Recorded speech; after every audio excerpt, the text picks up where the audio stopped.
del Señor. Aquí lo que se cumple, hermanos, a través de esta gente,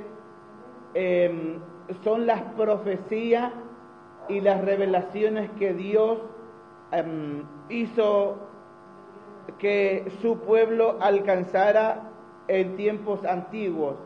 En el caso del último profeta, la Biblia dice que la ley y los profetas eran hasta Juan. Esto advierte las Escrituras. Esto es parte, hermano, del conocimiento del Antiguo Testamento. Estamos hablando de que hombres como Juan el Bautista sabemos bien que habla por el bautismo en las aguas, que él ha traído como una nueva forma de ministración de parte del cielo. Pero nosotros estábamos mirando en este mismo libro y en este mismo mensaje, estábamos contextuando el libro de Jeremías. No sé si ustedes se acordarán que estábamos mirando la palabra de Dios en el capítulo 31 de Jeremías y el verso 27, donde la Biblia dice el nuevo pacto. O sea, lo que nosotros estamos mirando primero con respecto a la persona del último profeta Juan el Bautista, como comienzo del ministerio de Cristo también. Entonces, lo que estamos mirando acá es cumplimiento de las Escrituras. Aquí, hermanos, algunos de estos mensajes, algunas de estas doctrinas que inserta Juan, hermanos, en el mundo, y nos hacíamos la pregunta que ¿cuál era el motivo principal por lo que la gente, o por el que el judaísmo, porque Juan no aparece, hermanos, sino para la casa de Israel, dice la Biblia?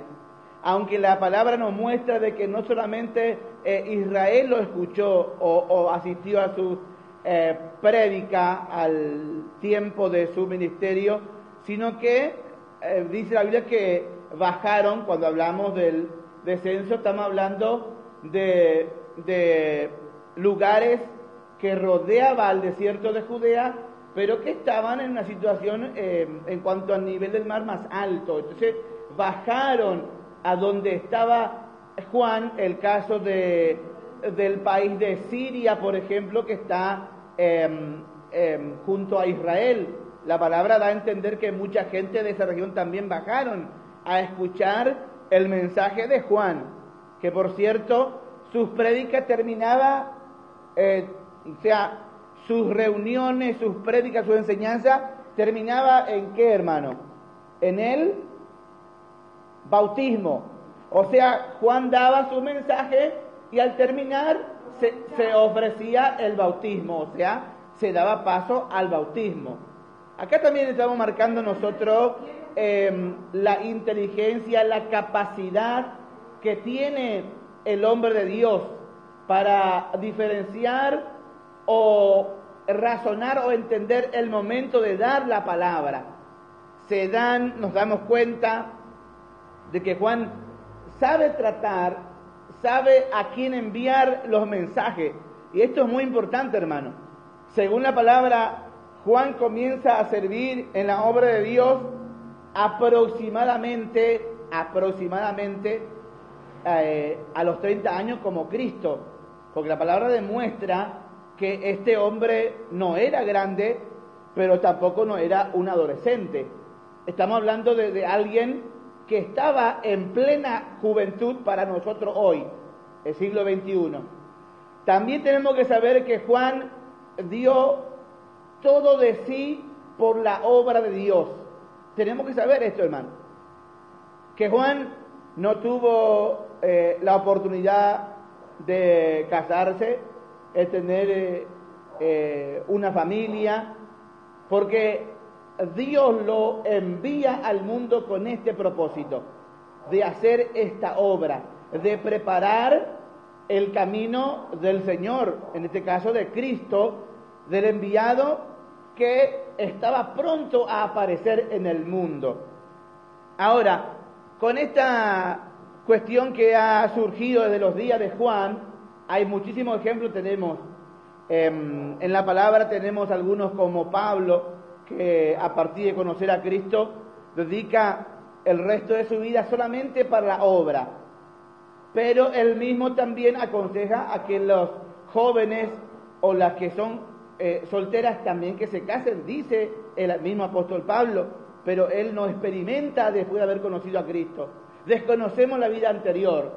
Hermanos, para mencionar un ejemplo de que Juan también después tuvo seguidores en este aspecto, ¿no? Ahora en estos tiempos hay también credos, religiones que se fundamentan sobre la vida o la experiencia de estos hombres de Dios. Les contaba el otro día con respecto al desierto de Judea donde predicaba Juan, de que la Biblia cuenta un poco de que era un lugar bastante aislado de la gente, y que después de la experiencia que tuvo Juan, tuvo lugar también en los 40 días de ayuno de Cristo en el mismo lugar, y en la actualidad en ese desierto, para estar un poquito más informado, más actualizado, hermano, hay monasterios todavía hasta en la actualidad, gente que se han internado en esos lugares para tener la misma experiencia. Así que imagínense, siglo XXI, todavía hay gente buscando experimentar lo mismo. Esto es parte de la información, ¿no? Pero bueno, hermano, todo lo que se intente hacer para Dios es bueno, es correcto, pero tenemos que entender de que Juan ya tenía todo predicho de antemano. Ya Dios había anunciado su vida, su prédica, su forma de llegar a la gente. Entonces, la palabra de Dios nos dice que el último profeta que trajo la reforma, al menos de este lugar, yo lo llamo el último profeta reformista. Es el último hombre de Dios que trajo en este sentido los cambios, ligado directamente, vamos a mirar juntos, ¿no? Ligado directamente, hermano, desde el judaísmo. ¿Por qué? Porque él justamente tiene méritos, hijo de un sumo sacerdote, levita directamente de parte del Padre. En el caso de nuestro Señor Jesucristo, podemos mirarlo, pero desde otro lugar, porque Cristo, hermano, vino a traer su evangelio. Esto también quisiera que los hermanos que estamos compartiendo la palabra, aprendiendo la Sagrada Escritura, podamos diferenciar de que Cristo trajo su evangelio y Juan vino a cumplir una encomienda de parte de Dios y trajo pequeñas reformas, lo cual, mirando el ministerio de Cristo, vamos a encontrar que hay una gran diferencia en cuanto a los cambios que Cristo dispone sobre y para la iglesia de Él. Entonces dice la Biblia, hermano, que este hombre sabía tratar, sabía en qué momento o a quién dirigir la palabra, ¿no? Cuando tenía la gente común, pues bueno, ¿qué hacía? O sea, como dice las Escrituras en el tiempo de Juan, cuando estaban en este caso, los pecadores, ¿no? Los que estaban conceptuados como pecadores, como gente que estaba fuera del judaísmo o del proselitismo. Entonces, ¿cómo los trataba Juan? Los trataba siendo él medio para atraerlos a la presencia de Dios. Esta era la forma del trato de Juan. Pero cuando aparecieron, dice la Biblia, grupos como los fariseos, el mensaje de Juan fue directo a este grupo, en el cual les dice directamente Juan: generación de víbora, ¿quién os enseñó a huir de la ira venidera? Acá marcamos para que nosotros que estudiamos la palabra y que seguramente algunos también son o serán predicadores, comunicadores de la palabra, sepan que estos hombres de Dios, a pesar de la juventud en la que estaban, hermano, sabían tratar, porque eran líderes que Dios mismo había levantado para su pueblo, aunque su pueblo no lo supo aprovechar, su pueblo lo menospreció, su pueblo lo expulsó al desierto, porque decíamos nosotros, mirando el conocimiento de la palabra, que Juan tenía que estar predicando ¿dónde? En el templo, ¿se acuerda? Juan el Bautista, hermano, tenía mérito, era levita, era el último profeta para Israel y también para nosotros, porque hoy estamos siendo alimentados espiritualmente también por esta persona. Entonces, hermano, aquí la palabra lo que nos está mostrando a nosotros, en realidad, de que el pueblo no lo supo, valorar, no le dio el valor que corresponde.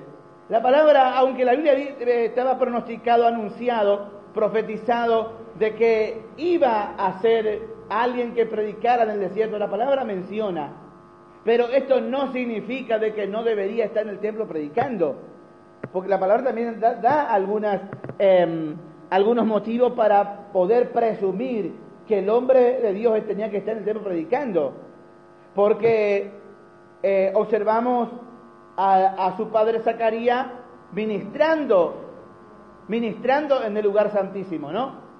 Entonces, ¿por qué no podría Juan ser un hombre de Dios enseñando o dando estas prédicas adentro del templo en Jerusalén?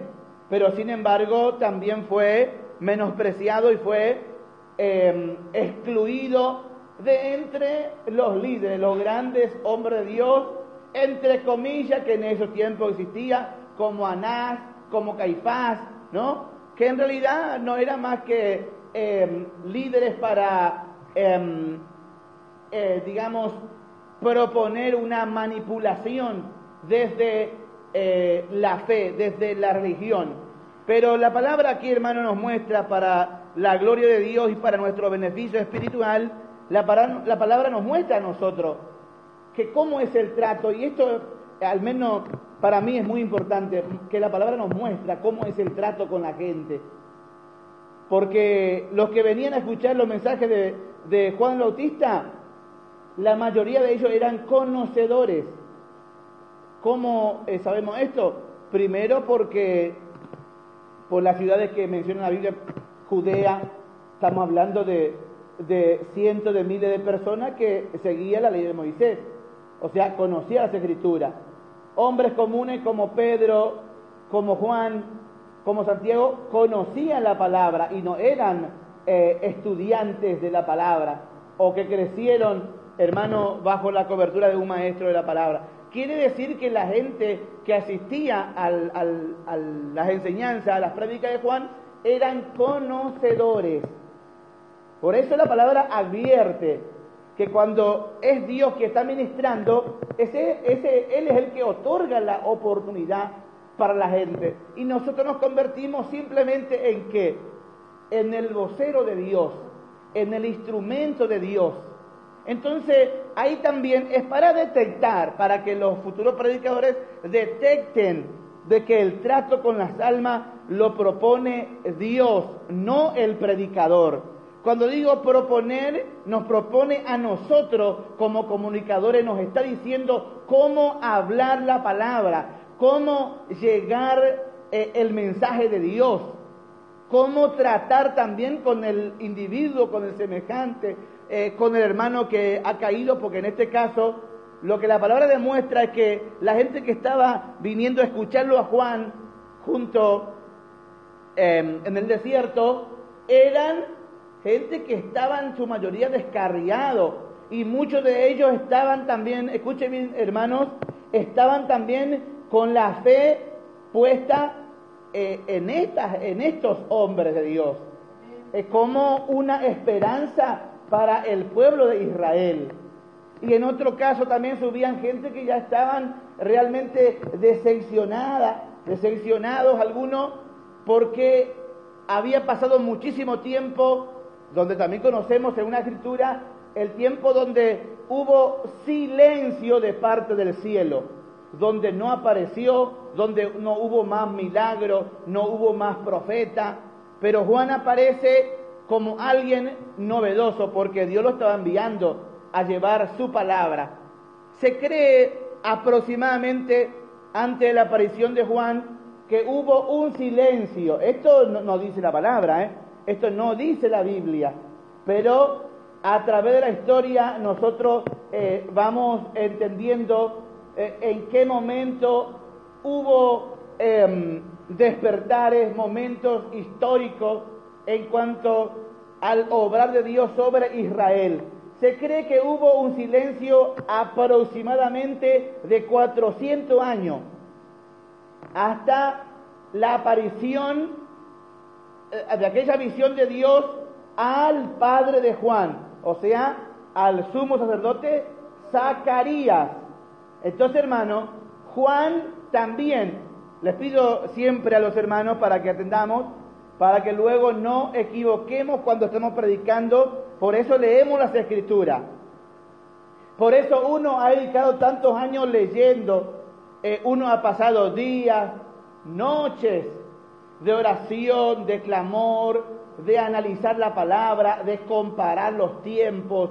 Aquí no es que nosotros venimos hace 5 minutos que lo hemos leído, no estamos hablando de ese lugar, hermano. Por eso rogamos a los hermanos para que aprendamos la palabra correctamente y podamos luego ser buenos comunicadores a los hermanos. Entonces, hermanos queridos, Juan aparece también como una novedad. Esto quiero que ustedes marquen conmigo lo que están estudiando la palabra.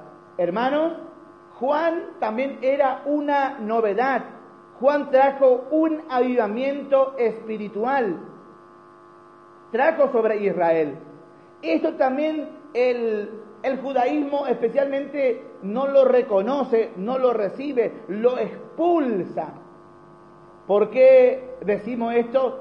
Porque de otra manera nosotros rogaríamos a Juan, por favor, Juan, ven y predica acá, porque estamos escuchando que predica grandes verdades. Estamos viendo a un joven esforzado, honrando la profecía, está allá dispuesto, y cuando decimos allá nos referimos a que su vida, a partir de abrir el corazón en cuanto a la obra, él se instala en el desierto de Judea. Y estoy mirando un poco, es un lugar aislado, tenemos agua para beber, por ejemplo, muy poca según algunos estudios que se ha hecho del lugar. En cuanto a la alimentación, la Biblia lo muestra. Ahora, ¿qué imaginamos nosotros que hacía Juan mientras no predicaba la palabra? ¿Dónde creen ustedes, hermanos, que este joven se refugiaba? ¿Cuando hacía calor? ¿Cuando hacía frío? ¿Cuando llovía? ¿Dónde se instalaba Juan? ¿No?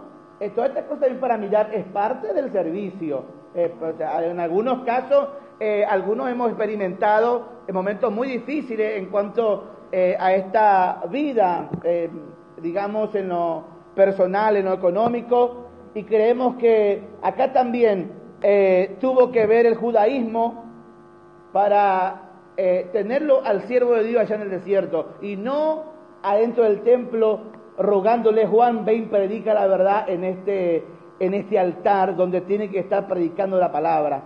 Amén.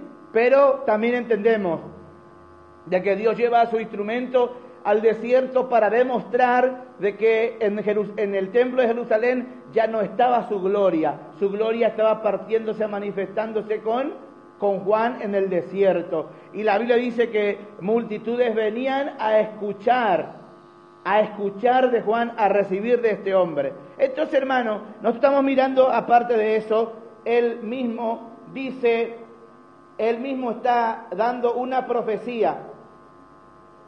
Y no penséis dentro de vosotros mismos: Abraham tenemos por padre, porque yo os digo que Dios puede levantar hijos a Abraham aún de estas piedras.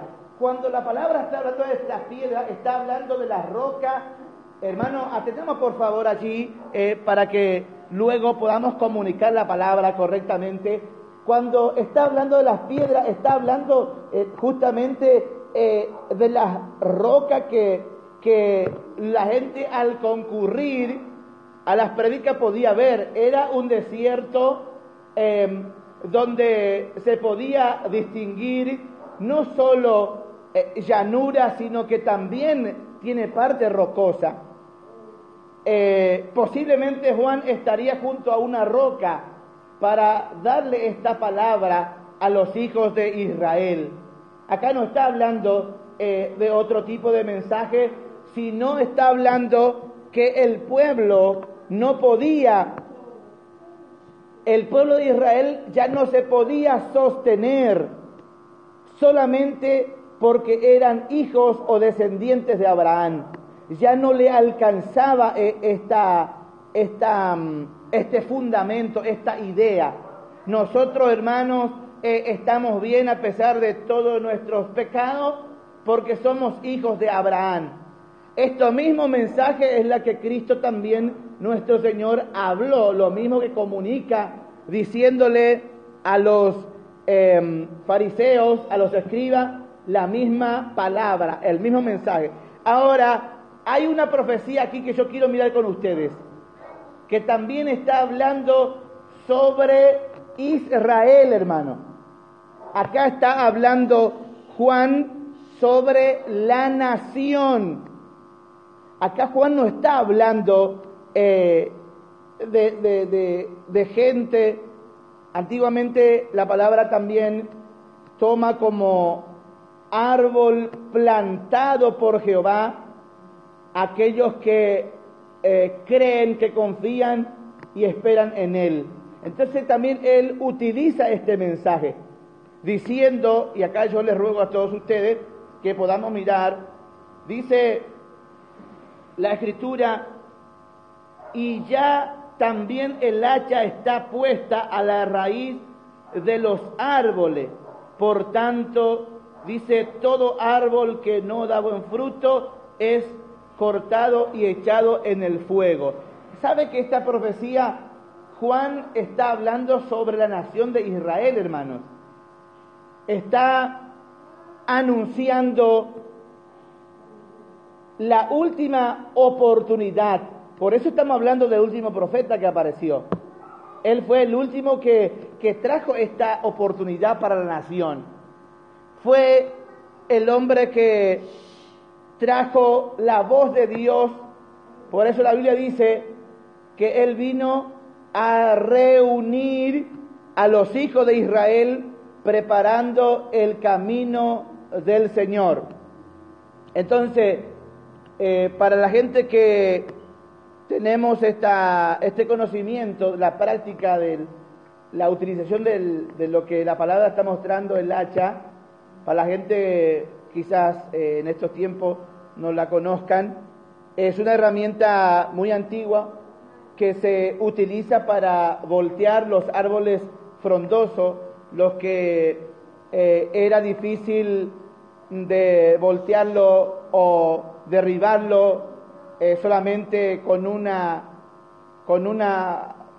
intento de fuerza o con el viento, sino que tendría que darle con el hacha en la raíz hasta cortarla. A la gente que no sabe, para que entienda algo de lo que está hablando la palabra.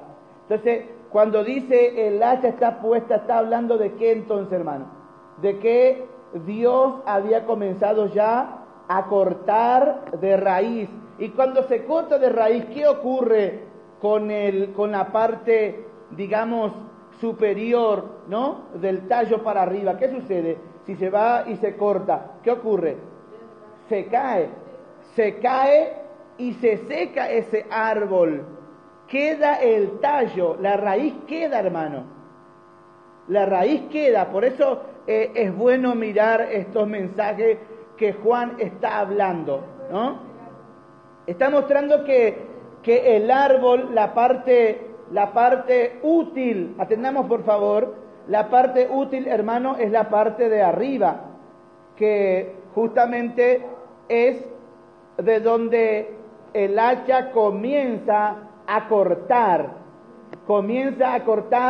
y la parte útil cae al piso y ya no se puede unir, hermano, por un montón de motivos. Es imposible unirlo por el peso, por un montón de cosas, que es imposible unirlo, ¿no?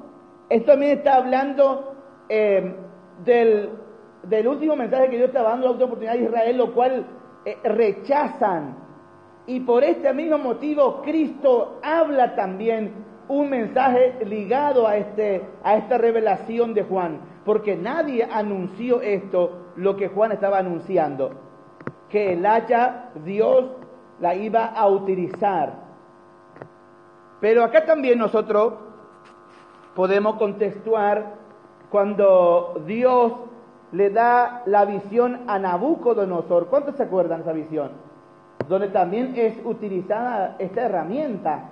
Es una visión que Dios le dio también a este hombre. O sea, estamos viendo entonces de que no es la primera vez que Dios habla de esta forma, pero estaba advirtiendo a Israel que se diera la oportunidad escuchando el mensaje que Dios le estaba dando en este momento.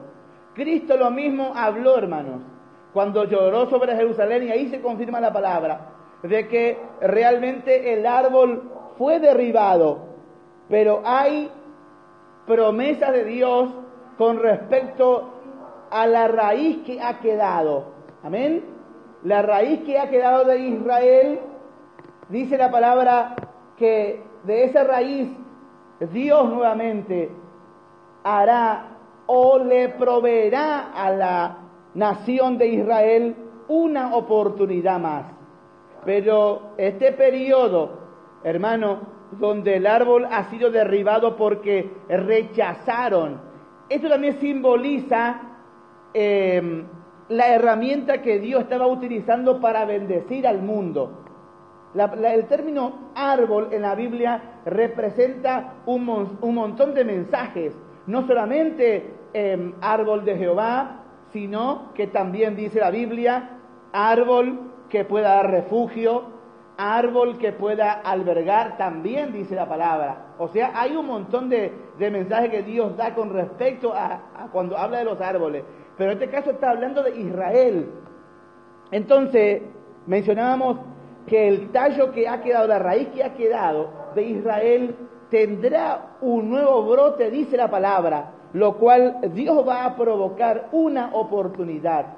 Pero mientras Dios ha cambiado la herramienta que Él utiliza del cielo, desde su trono, para obrar en el mundo, ahora Dios lo ha cambiado. Y que ahora comienza, a partir de estos mensajes, comienza la reforma que sufre el cielo, donde ya el árbol es derribado. Por eso Cristo le dijo a los escribas fariseos, he aquí es quitado de vosotros, dijo Jesús a los escribas fariseos y especialmente a los líderes que estaban allí posiblemente escuchando el mensaje de Cristo. La Biblia, Jesús les dice, es quitado de ustedes y es dado a hombres, a gente que quiere trabajar y producir frutos. También allí el Señor nuevamente mencionando el tema de trabajar en su obra. Dice la Biblia, entonces, hermano, actualmente el árbol que Dios ha plantado ya no es Israel, sino es su iglesia. Por eso la Biblia menciona de que Cristo ha hecho de ambos, o sea, de los gentiles y de los israelitas, una sola nación. Y siempre pregunto cuando hago estos estudios con los hermanos, ¿quién se excluyó de esta agrupación que hizo Jesucristo? ¿Nos excluimos nosotros los gentiles o se excluyeron los judíos de lo que Cristo agrupó? Ahí, por ejemplo, a la carta a los Efesios, Pablo dice que el mismo Cristo hizo de ambos pueblos uno solo, ¿no? O sea, quiso decir, de los gentiles como de Israel hizo uno solo el Señor Jesucristo. ¿Quién se excluyó? ¿Quién no aceptó a Cristo en este caso? ¿No? ¿O quiénes son los que hemos aceptado? Si miramos la palabra, estamos viendo de quienes se excluyeron voluntariamente fueron los judíos, los israelitas se excluyeron solo, hermano. Dios no los excluyó. Ellos se excluyen, vino el último profeta, no lo escucharon, no lo aceptaron. Pero muchos me dirán, hermano, pero muchos judíos, muchos benjamitas, de la tribu de Manasés, de Zabulón, de Neftalí, etcétera, etcétera, vinieron a escuchar de Juan y fueron bautizados. Sí, hermano, es verdad que muchos vinieron, pero el seno religioso lo rechazó, no lo aceptó. Ahí estaba la aceptación. Otra de las formas también, como nosotros comprobamos si hubo aceptación o rechazo en cuanto a la persona de Juan, es el momento que fue apresado. Y también fue el momento que fue sentenciado, y también el momento que fue detenido Cristo y fue crucificado. ¿Qué prefirieron los hijos de Israel cuando se les dijo, ¿a quién quiere que os suelte? ¿A Jesús o Barrabás? ¿No? Ahí también nos damos cuenta de que realmente ellos se excluyeron solo. Dios no los expulsó. Ellos se expulsaron solo de la bendición, de la gloria de Dios. Por eso, hermano, la raíz de todo árbol, dice, está hablando de Israel, ya ha sido derribado. Entonces ahora está la iglesia de Cristo, la que Dios utiliza como herramienta para bendecir a la gente, para alcanzar con su mensaje tanto a judío como a griego, como dice las Escrituras. Hay un montón de motivos que podemos mirar para entender mejor de que aquí la palabra nos muestra a nosotros de que realmente el pueblo de Israel rechazó rotundamente los mensajes de nuestro Señor Jesucristo. Ahora, para avanzar un poco más, dice la Biblia aquí para nosotros, Juan hablando con respecto a esta traducción de que Dios limpiaría también, y habló de Cristo Juan y dijo, su aventador está en su mano y limpiará su era. Amén. Estamos mirando la palabra, hermano. Juan está hablando una profundidad y profetizando lo que Cristo iba a hacer luego, porque el anhelo de Cristo era plantar su iglesia en Jerusalén y reinar sobre su pueblo espiritualmente y luego bendecirlos también a ellos económica y socialmente. Eso era la intención de Cristo, pero ellos al rechazarlo esto no sucedió. Por eso Juan está diciendo que este mismo Cristo, que tiene poder para bautizarlos a ustedes con fuego, hablando del Espíritu Santo, también tiene su aventador. ¿De qué está hablando? Está hablando de una herramienta antiquísima, hermano, una herramienta que tenían los agricultores para separar, en el caso del trigo, poder separar el momento de seleccionar el trigo y la paja, ¿no? Esa era el motivo o la utilización de esta herramienta. Entonces, ¿qué hizo el Señor también? Intentó por todos los medios agrupar a Israel. Envió, después que él ascendió, envió sus siervos, hubo mártires por todo lado, producidos por el judaísmo, pero el pueblo no los recibió. Entonces su iglesia tuvo que emigrar afuera, y hoy su iglesia está alrededor del mundo, y en Israel no alcanza ni siquiera el 1%. ¿Escuchó? ¿No? Lo que los hermanos que estamos compartiendo la palabra. Hoy, siglo XXI, en Israel el cristianismo no alcanza ni siquiera el 1% en Israel, hermano. Entonces, ¿cómo será la aceptación que hoy tenemos adentro de esta nación, ¿no? Quiere decir de que siguen rechazando al Evangelio de Cristo. Pero para dejarlo en claro, la raíz que ha quedado de Israel, Dios, dice la Biblia, promete que en los tiempos postreros, después del milenio, le dará una nueva oportunidad. Pero ahora, mientras está la iglesia de Cristo, como único medio de salvación, como único camino o forma de venir a Dios, hermano, por acá tenemos que pasar todo. Los judíos, los israelitas, para ser más preciso, todo el mundo. Tenemos que pasar por la iglesia de Cristo para oír y recibir los mensajes ahora. Siempre pregunto cuando toco estos temas, ¿usted escucha algún profeta como Juan, como Eliseo, al menos como Jeremías en Israel hoy? No se escucha más ni tampoco se va a escuchar, hermano. Mucho menos hombre de fuego como Elías. Esto se puede escuchar adentro de la iglesia cristiana evangélica, adentro de la iglesia de Cristo, porque ahí está hoy la gloria de Dios. Avanzamos, entonces el aventador lo tiene Cristo, y Cristo ha limpiado su era ya a partir de aquellos tiempos, separando ya. Pero acá también está dando, mostrándonos en un futuro cómo Cristo también va a obrar sobre su iglesia. Pero ya Cristo ha separado hoy su iglesia de Israel, su iglesia del judaísmo. Ya la iglesia no tiene por qué pasar por el judaísmo, por Israel. Por eso siempre insisto, si usted quiere conocer los lugares importantes del cristianismo, pues bueno, vaya a los lugares donde nació la primera iglesia de Cristo en Siria, las primeras 7 y grandes iglesias que estuvieron en Asia Menor, actualmente Europa, ¿no?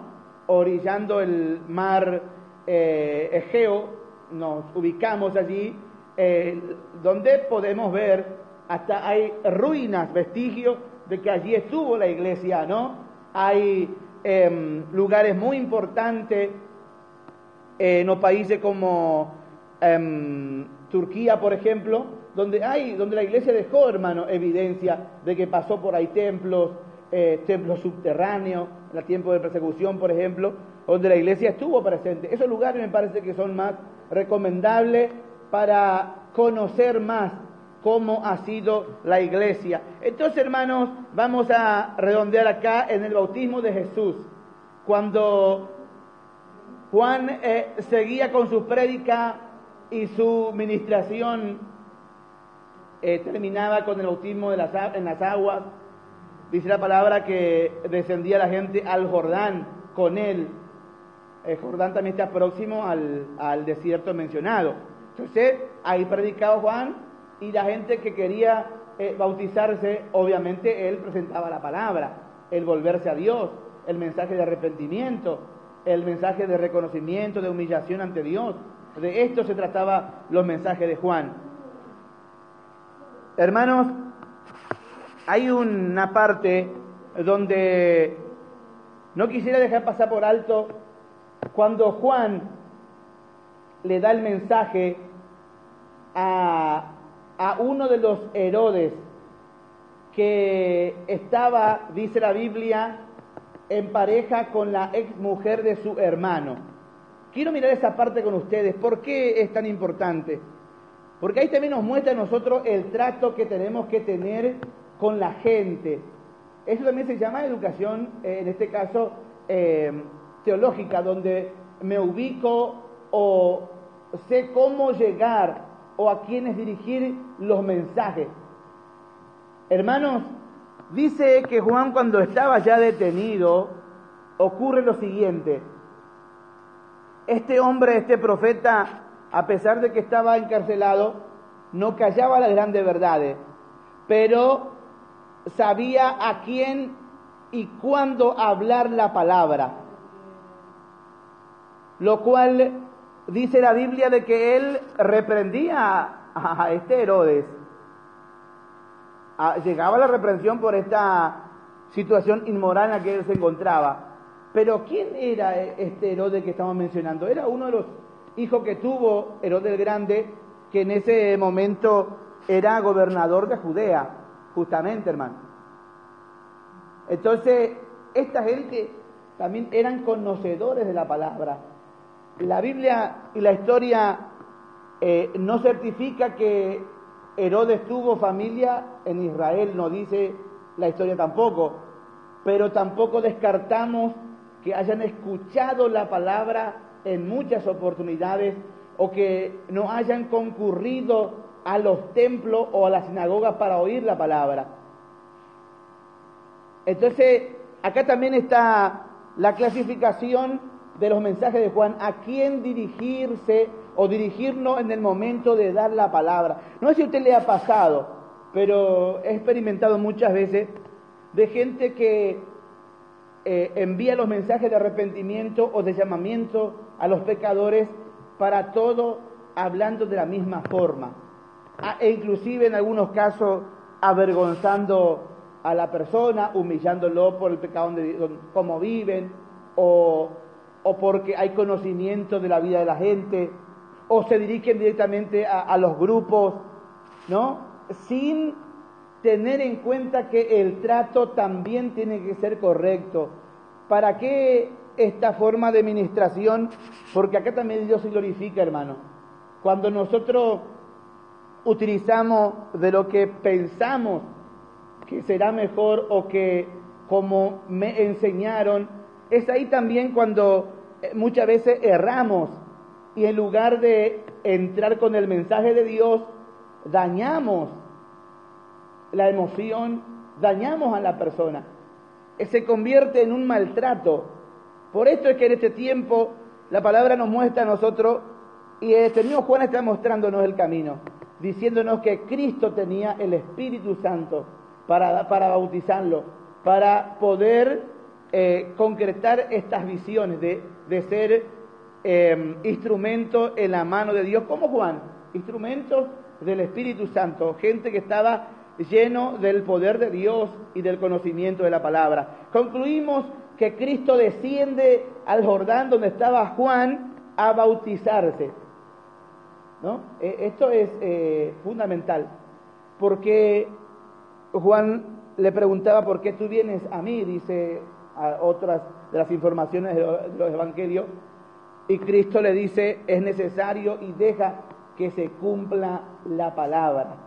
Hermanos, y Juan mismo fue el que vio y escuchó la voz que sale o viene del cielo de Dios cuando Cristo sube de las aguas del bautismo.